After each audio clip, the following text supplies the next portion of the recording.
Gawa ko na to sa atong libog maluluwas. Siya'y usap sa atong pinagulong. Kapag ako naging buwag New Year resolution, di sumala nina. Mag-New Year resolution na karamo sa atong kinabuhi. Pagtuktok alas 12 na down. Isyakit din ko. After 3 days, nabughan na yapon. Mawala yapon. Wala rin. Kaya naman, wala'y gahong ni atong kagalingon usap sa atong kagalingon. Imura na muna-una. Mapagpura lagi ko. Sa gilang, mausapan na ikaw. No, after na nakag-share siya. Ano man, wala tayo kagawang usap sa atong direction. Not unless you recognize Jesus as your Lord. Amen? Lord means honor. Meaning, kung siya gi-recognize ni mo nga tagian ni mo, pasagdiin siya ng arrange ni mo, pasagdiin siya ng repair ni mo, pasagdiin siya ng mamuhat ni mo, kaya siya tagian ni mo. Amen. Muna gitawag siya Lord. King of Kings and Lord of Lords. Siya tagian, meaning siya atong tagalon. Kung sa ganyan kaluwasan, grasya. May kag-grasya, meaning sa English pa na, itawag na siya unmerited favor. May kag-unmerited favor, wala ka man ng kamot aron maluwas. Si Jesus, kusang naghatag siyang pagalingon. Ang buhatong na sa tao, Lord, ako kang gidawat niya kung tinuog na Lord. Amen. Lord, ikaw na yung maghari sa pinabuhay. Amen. Maunay grasya. Ang gibuhatan sa tao, mutuo. Amen. Sa buhatan na to, Mutuo. mutuo ta. Dawat. Amen. Kaya nga no, gasa mo na sa Diyos, aron walay makapanginambog. So, dili ba siya dahil nga, maluwas magyud ko kay ako'y pinakadato, manginatagon ko sa among community. Dili basis na. Dili na ba siya. Makaigsunan ninyo kagabi. Pumanatag, itagaan, itagong grasya sa Diyos. 2,000 years ago. Si Jesus gihatag ka nato. Kaya mong nagbinuong Diyos ang maluluwas. Ang buhaton nato, masulit yun tayo. Masalit na niya. Ang pinod na pagsalit, nakay relasyon niya. Ang salit ng relasyon, nakay panamon niya sa tanang-tanang. Yes. Dito itong malumduman lang ni mo siya kaya na naningil namin mo. Judith na. Sa tanang panahon. Amen? Kung sa nakahigtan, lagi nasama ko sa akin.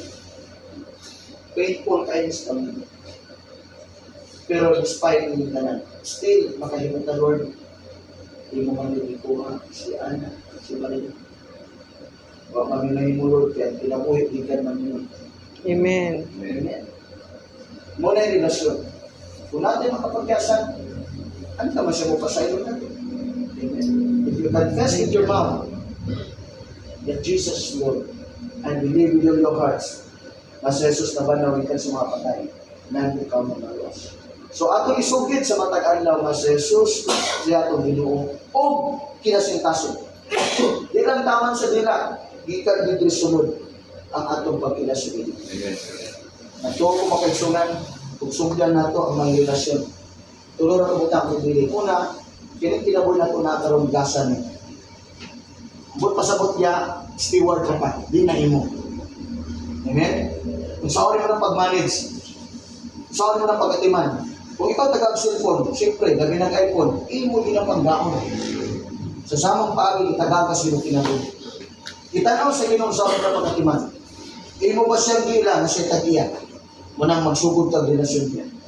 Ikadua, temporary na ka. Naatay appointed nga oras, adlaw, tuig, o bulan. Wa ta na sa'yo na.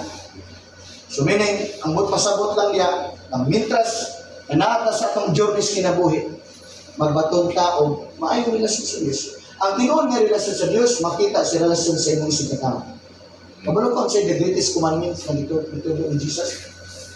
In the Bible, the greatest commandments is love God as you love yourself and love your neighbors as you love yourself. In the Bible, sa Galatians chapter 3, na the entire law was summed up into it. What? To it is His love. Amen? Sum up by single words, which is the word love. Kung nakay gugma, gawas ka may gugma ka sa Diyos, may gugma ka sa Diyos. Kaya ang tinuod nga gugma sa Diyos, asa nimo ipakita? Sa imong isikataw.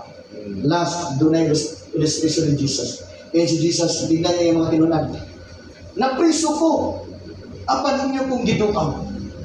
Gigutom ko, apan inyo kong gipakaon. Nagmasakiton ko, inyo kong giatiman. Ningon ang mga tinunan. Magtutudlo, Sa asa bang pigayon nga amo nang gibuhat nimo?